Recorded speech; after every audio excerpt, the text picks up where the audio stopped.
Topic 8, Probability. Subtopic 8.1, Events and Probability. Learning outcomes. At the end of this lesson, students should be able to find the probabilities of the intersections and union of two events. So first, we're going to have a look at the complement of event A. So this can be illustrated by using Venn diagram. So in this Venn diagram, we can see that there is event A in the circle, and outside the circle we have event A prime. What is event A prime? Event A prime is not A, okay, but it is still within the sample space region. So what is the probability of A prime? So A prime meaning the complement of event A, not an A. Alright, it consists of all elements in the S that do not belong to A. The possibility that A will not occur. Next, we're going to have a look at unions and intersection of event. So additional probability rules, probability A union B equals to probability of A plus probability of B minus with the probability of intersection between A and B. So probability A union B is the union of A and B, which is the set of all elements that belongs to A or B or both. So please take note that probability A union B equals to the probability of B union A. So if we illustrate using Venn diagram, we can see the shaded region is what we mean by probability A union B. Next, we're going to have a look at PA intersect B. So what is it? It is the intersection of A and B, where it is the elements in common with the A and B. So please take note that PA intersect B is also equal to probability of B intersect with A. So as we can see in the Venn diagram, so A intersect B is just this region. What if we have three events, A, B, and C? If we find the union between all these three events, PA union B union C equals to probability of A plus probability of B plus probability of C minus with the intersection between A and B minus intersection between B and C minus intersection between A and C and plus intersection between A, B, and C. Okay, so if we follow the formula, we can get the probability of this shaded region. Okay, what does it mean by A intersect B equals to empty sets? It means there is no intersection between A and B. A is a subset of B. It also means A intersect B equals to A, meaning the whole A is within event B. Next, we're going to have a look at the De Morgan rule. So what is De Morgan rule? Probability of A prime union B prime equal to probability of A intersect B prime. Okay, and probability of A prime intersect B prime is also equal to probability of A union B prime. So De Morgan rule can be seen from the Venn diagram. So right now we're talking about A prime union B prime, not an A. So if we can't remember the De Morgan rule, we can also find the meaning of probability A prime union B prime by using Venn diagram. So first, A prime, what does it mean by A prime? Not an A. So we try to shade the region which is not an A.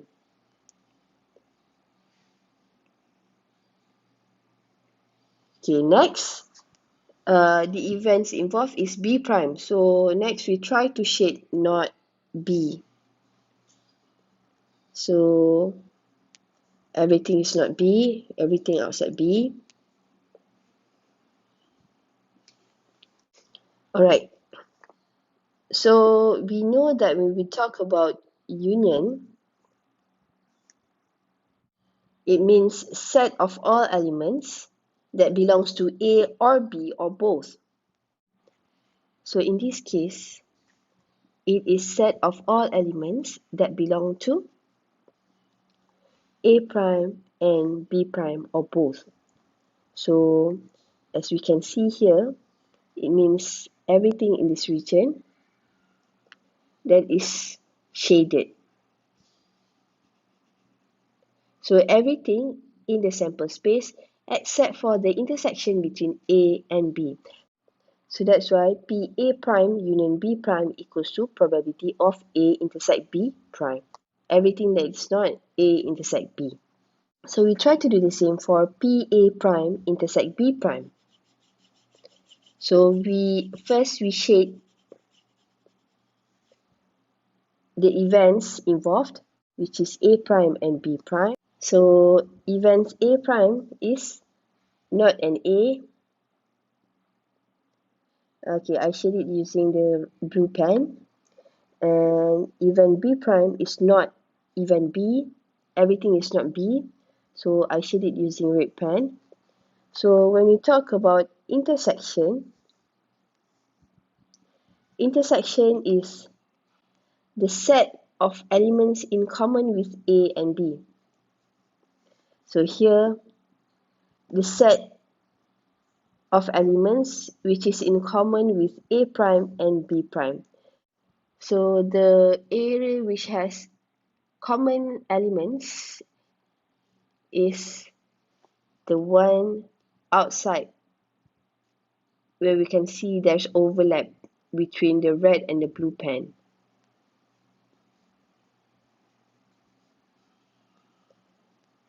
So as we can see here, the shaded region is everything except for A union B.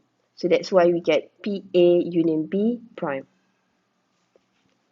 Okay, next we have contingency table. So for contingency table, the first row, we're going to put A and A prime in the first row, and we're going to put B and B prime in the first column. So the entries are as follows. Okay, so the first row, first column is probability of A intersect B. First row, second column is probability of A prime intersect B. Second row, first column is probability A intersect B prime. Second row, second column is probability A prime intersect B prime. Total probability for the first row is probability of B. Total probability for the second row is probability of B prime. Total probability for the first column is probability of A. Total probability for the second column is probability of A prime. So if we sum probability of A and probability of A prime, we should get a total 1. Next, exhaustive events. So the two events A and B are said to be exhaustive events if number of A union B equals to number of sample space. For example, we have A1, A2, A3 up to A7. So the number of A1 union A2 union A3 up to A7 equals to the number of sample space. Example 7. A statistical experiment has 8 equally likely outcomes that are denoted by 1, 2, 3, 4, 5, 6, 7, and 8, where A is 5, 7, where B consists of 1, 2, and 5, C consists of 1, 4, 6, and 8. So we're going to use one of these three methods to illustrate our event. So we cannot use table since we have 3 events. Table is restricted if we have 2 events or 2 actions at the same time. We can use Venn diagram to illustrate these 3 experiments. These 3 events A, B, and C. Okay, so we're going to have 3 circles. So circle A, circle B,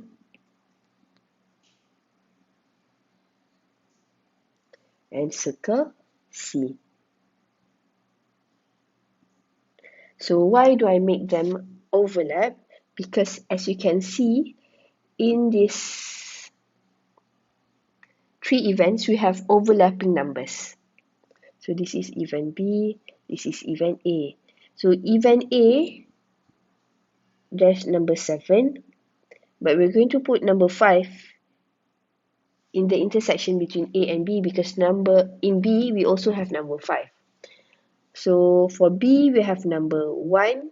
We're going to put 1 inside the intersection between B and C, since C also have number 1. Next, we're going to put number 2. So in C, we're going to put number 4, 6, and 8. So there's still remaining number, which is number 3.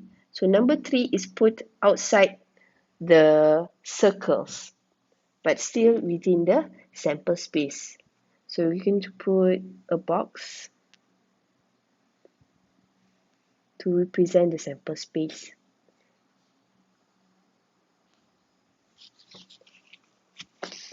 Okay, so are the events A, B, and C exhaustive?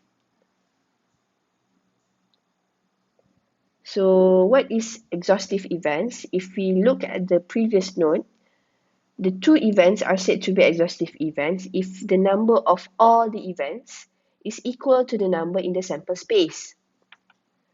So since the number of event A union event B union event C is not equal to the number of sample space, therefore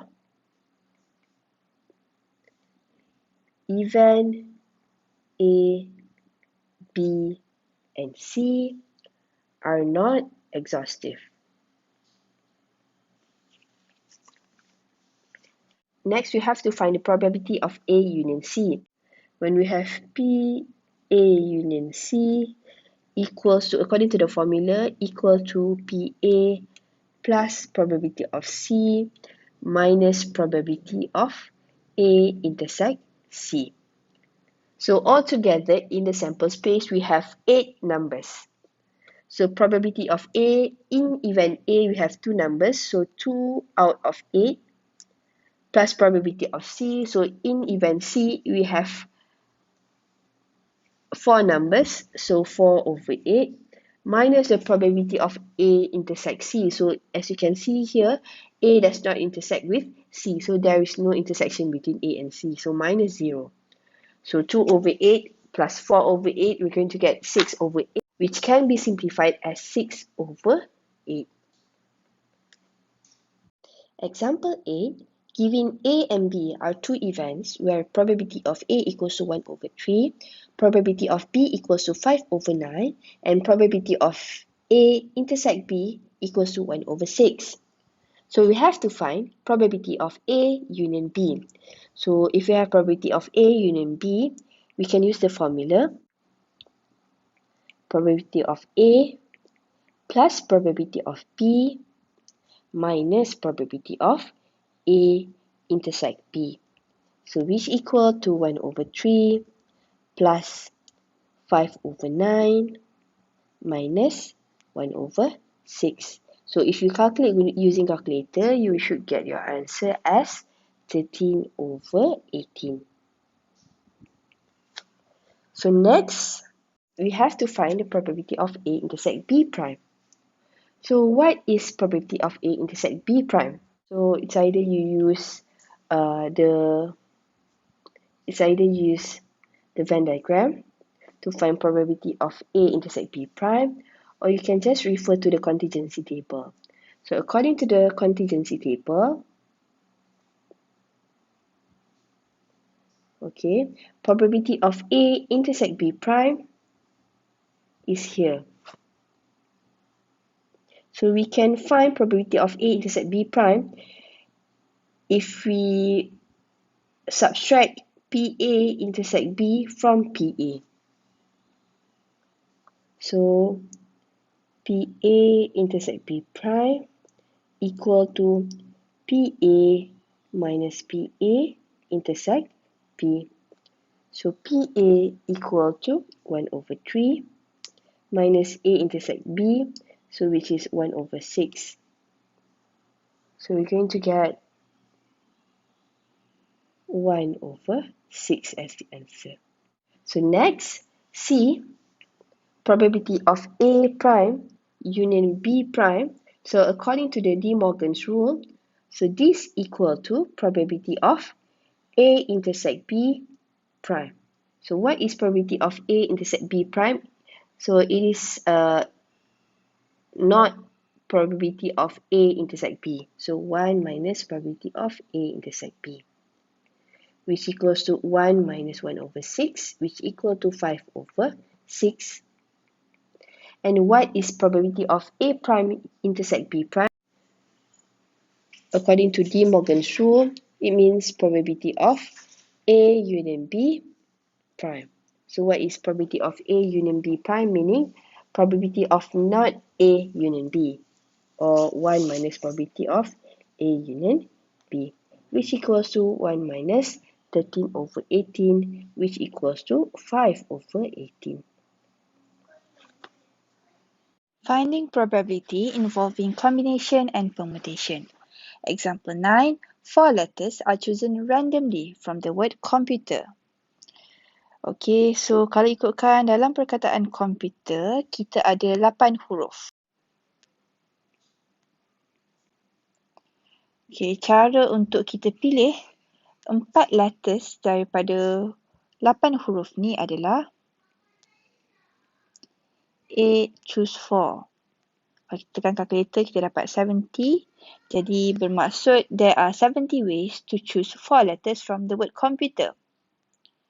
For part A, we have to find the probability that all the 4 letters chosen are consonant. So, kalau kita tengok huruf ni, perkataan komputer, huruf konsonan adalah C, M, P, T dengan R. So, cara untuk kita pilih, dia ada 5 konsonan altogether. Jadi, cara untuk kita pilih daripada 5 konsonan ni, 4 letters adalah 5, choose 4. Okay, bila kita tekan calculator, jawapan yang dia bagi adalah 5. So, probability of getting all 4 letters are consonant adalah 5 over the all possible outcomes, 70. So, 5 over 70 can still be simplified. Dia akan jadi 1 over 14.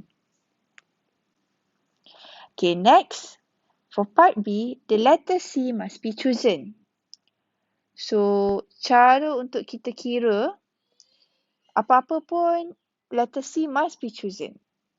So, ada satu sahaja C, jadi daripada satu C ni, kita memang nak pilih C.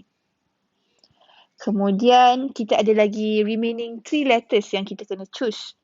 So, daripada perkataan komputer ni, dah pilih satu huruf, which is C, tolak C. Jadi, baki yang tinggal adalah 7 huruf lagi.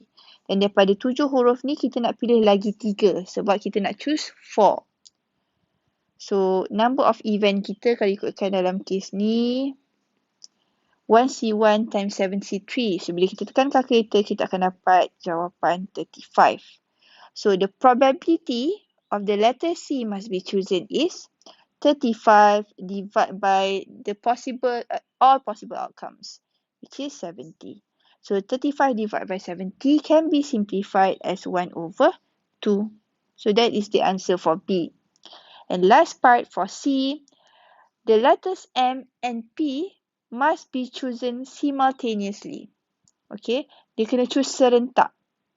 Okay, so untuk event C, nak pilih huruf M dengan P serentak. So, M ada satu huruf, P ada satu huruf. So, daripada 2 huruf ni, M dengan P, kita memang nak choose dua-dua ni serentak. Okay, so darab dengan baki huruf yang masih belum dipilih, 8 tolak 2, jadi baki tinggal 6. Dan daripada 6 huruf ni, kita perlu pilih lagi 2 huruf untuk cukupkan 4 letters. Okay, so bila kita tekan calculator 2C2 times 6C2, we get 15. So, the probability of the letters M and P to be chosen simultaneously is 15 divided by all possible outcomes, which is 70. So, 15 divided by 70 can still be simplified. The answer that we get is 3 over 14. Example 10, 3 identical red marbles, 4 identical yellow marbles, and 2 identical green marbles are arranged in one row on a table. So, the number of red marbles is 3, the number of yellow marbles is 4, and the number of green marbles is 2. So we have to find the probability that all the yellow marbles must be next to each other. Alright, so altogether, we have 3 plus 4, 7 plus 2, we have 9 marbles altogether. So we have to arrange it in one row. So the number of sample space here is when we arrange the marbles with no restriction. So 9 prime divide by, since we have 3 same red marbles, so divide by 3 factorial. So divide by 4 factorial, since we have 4 identical yellow marbles. Divide by 2 factorial, since we have 2 identical green marbles. So the answer is 1260. So we have to find the ways to arrange all the 4 yellow marbles next to each other. So macam mana kita nak susun? Kita akan ikat dulu all the yellow marbles. 1, 2, 3, 4 yellow marbles. So we count it as 1 unit. So the rest yang tinggal adalah 3 red marbles and 2 green marbles. So we need to arrange all these marbles. So we count it as 1 unit, 2, 3, 4, 5 and 6. So there are 6 marbles altogether. So kita akan kira dia sebagai 6 prime. Divide by, sebab kita ada 3 identical red marbles. So divide by 3 factorial. Divide by also 2 factorial since we have 2 identical green marbles. Okay, kemudian kita boleh nak darab dengan yellow marbles. So arrangement of yellow marbles dalam group yellow marbles. So since there are 4 yellow marbles, we divide by 4 factorial. Sebab we have to arrange 4 yellow marbles, then we have 4 identical yellow marbles. So bila kita kira, kita akan dapat jawapan sebagai 60. So the probability of getting A, where A is the event such that all the yellow marbles must be next to each other, is 60 over 1260. So this can be simplified as 1 over 21. So next, we have to arrange the marbles such that the green marbles must be in the first and the last position of the row. So there is a specific condition or specific location for the green marbles, the first position and the last position. So there is no green marbles left to arrange in between the first and the last position. So what's left is just 3 red marbles and 4 yellow marbles within the green marble. So untuk green marbles, kita ada satu je pilihan untuk kita letak dekat first position, satu je pilihan untuk kita letak dekat last position. In between the green marbles, kita ada 7 marbles altogether, so 7 factorial. Divide by 3 factorial since we have 3 identical red marbles, and divide by 4 factorials since we have 4 identical yellow marbles. So bila kita kira, kita akan dapat 35.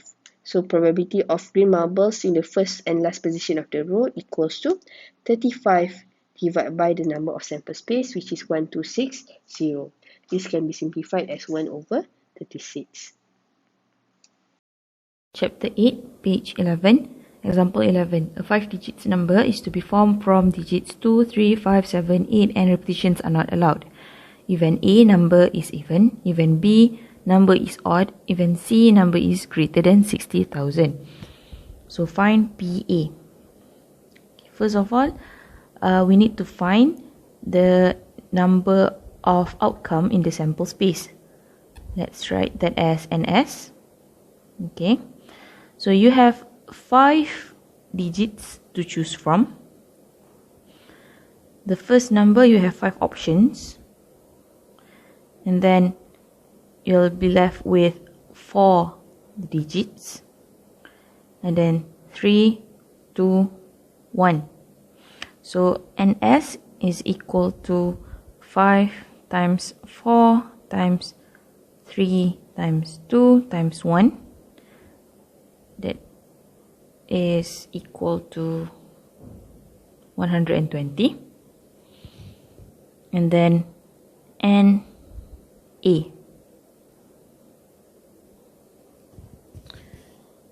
So if the number is even, okay, you have 2 options for this one here, either 2 or 8. So the last number will be either 2 or 8. So you have 2 options. Once you have picked the last number, you have 4 more options, and then 3, 2, 1. So NA will be equal to 4 times 3 times 2 times 1 times 2. That gives you 48. So the probability of event A is 48 over 120, or 2 over 5. Okay, for PB,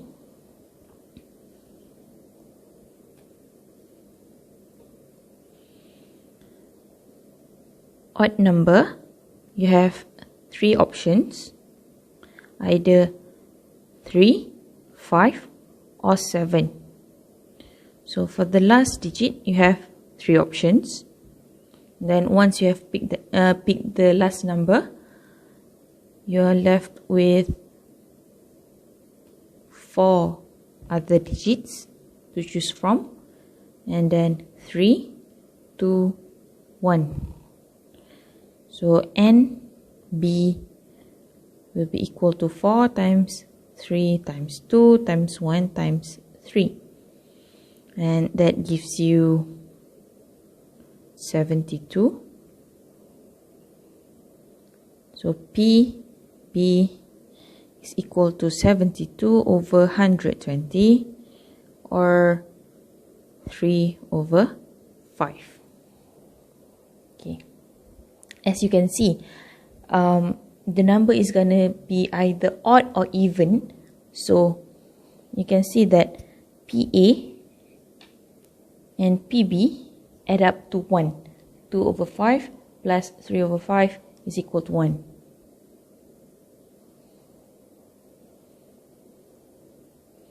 Right, for PC, if you want to make sure the number is greater than 60,000, you have 2 options for the first digit, either 7 or 8. So you have 2 options to choose from. And then the next digit, you have 4 options, and 3, 2, 1. So NC will be equal to 2 times 4 times 3 times 2 times 1. That gives you 48. Then PC is equal to 48 over 120, or 2 over 5. Question D. Probability A intercepts C. You have 2 cases. Case 1, the first digit is 7. Case 2, the first digit is 8. Okay, because you want it to be more than 60,000. So the first digit must be greater than 6. Now let's take a look at the last digit for case 1. So if you have chosen 7 for the first digit, you'll have 2 or 8 for the last digit because you want it to be even. So that's 2 options. This is 1. And then you'll be left with 3 other digits. So 3 options here, 2 options, and then 1 option. For case 2, if you have chosen 8 for the first digit, you will have no other choice than to pick number 2 here. So you have 1 option here and 1 option here. Then you'll be left with 3 digits and then 2 and 1. So the number of A intercept C will be 1 times 3 times 2 times 1 times 2, or, which is plus 1 times 3 times 2 times 1 times 1. Okay, so you can see that. Okay, this gives you 18, and then P A intercept C will be 18 over 120, or 3 over 20.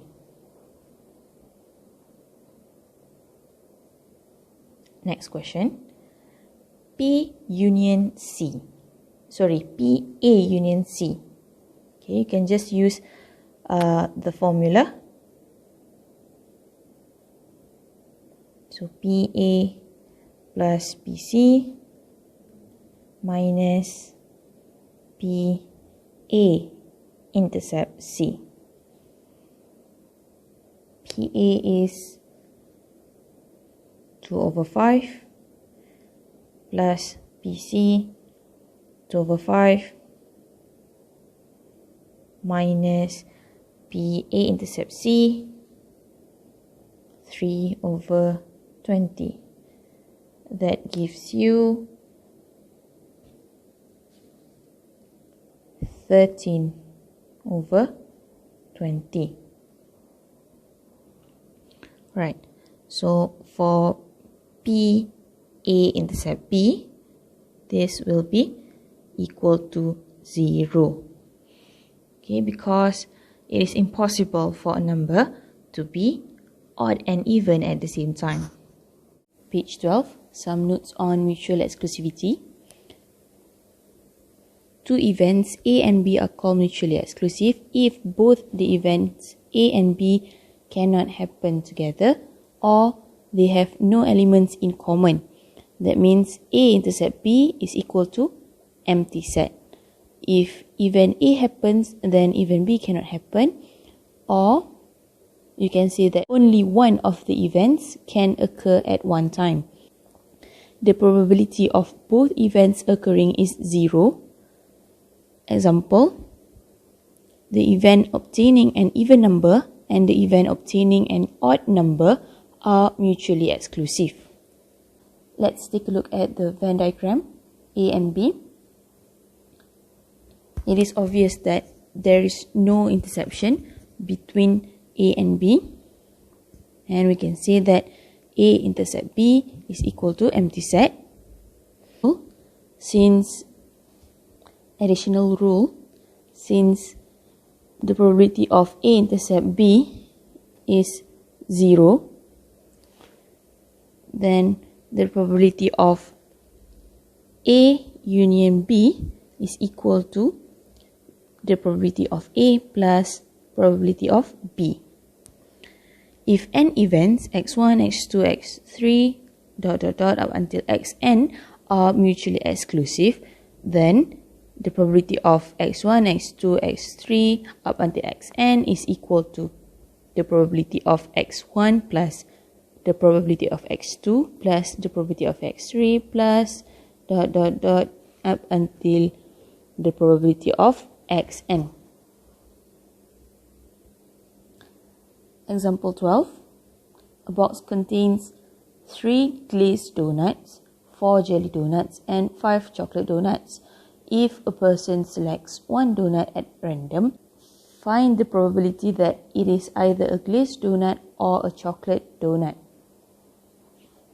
So let's find the number of outcomes in the sample space first. And S equals 3 plus 4 plus 5 gives you 12. And let's label the event of selecting a glazed donut as G, and then J for jelly and C for chocolate. The question is asking for the probability of G or C.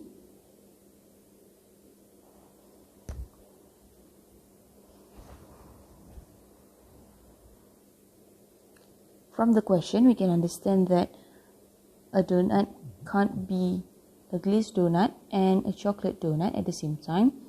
So that means G and C are mutually exclusive events.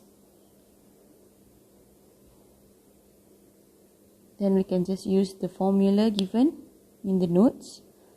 This is equal to PG plus BC equals 3 over 12 plus 5 over 12. Simplify and you'll get 2 over 3. Example 13. A day of the week is selected at random. Find the probability that it is a weekend day. There are 7 days in a week,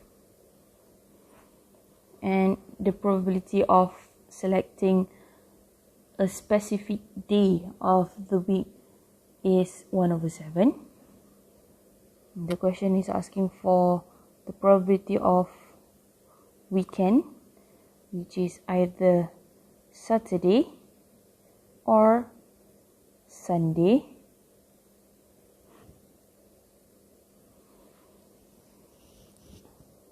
We know that Sunday and Saturday are two mutually exclusive events.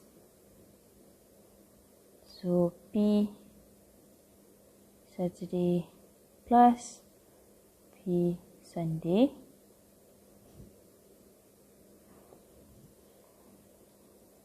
One over 7 plus 1 over 7.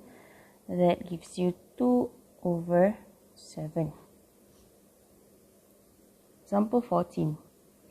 A bag contains 4 red marbles, 2 white marbles and 8 black marbles. What is the probability that a marble picked from the bag at random is either red or white? So again, the sample space, 4 plus 2 plus 8 equals 14.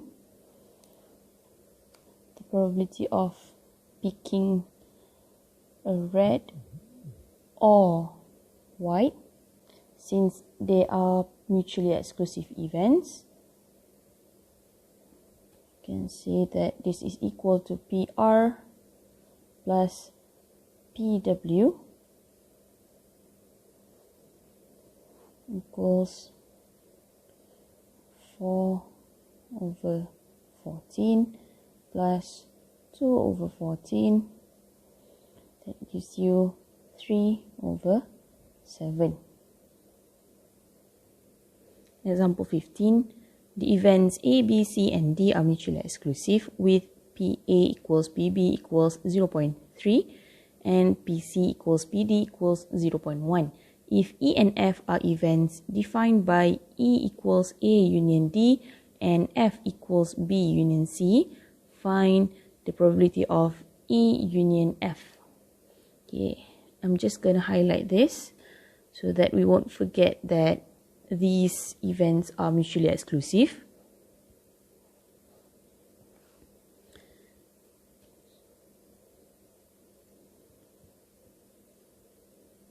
Okay, since they are mutually exclusive, you can say that P, E plus P, F by the definition given, P A union D plus P B union C. Again, using the formula given in the notes.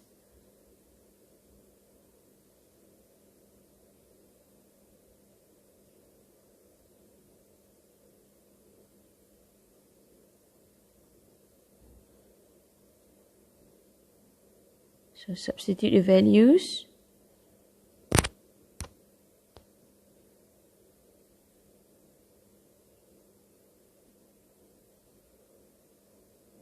And you get 0.8. For question B, since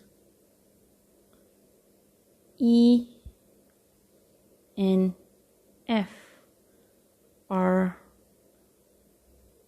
mutually exclusive events,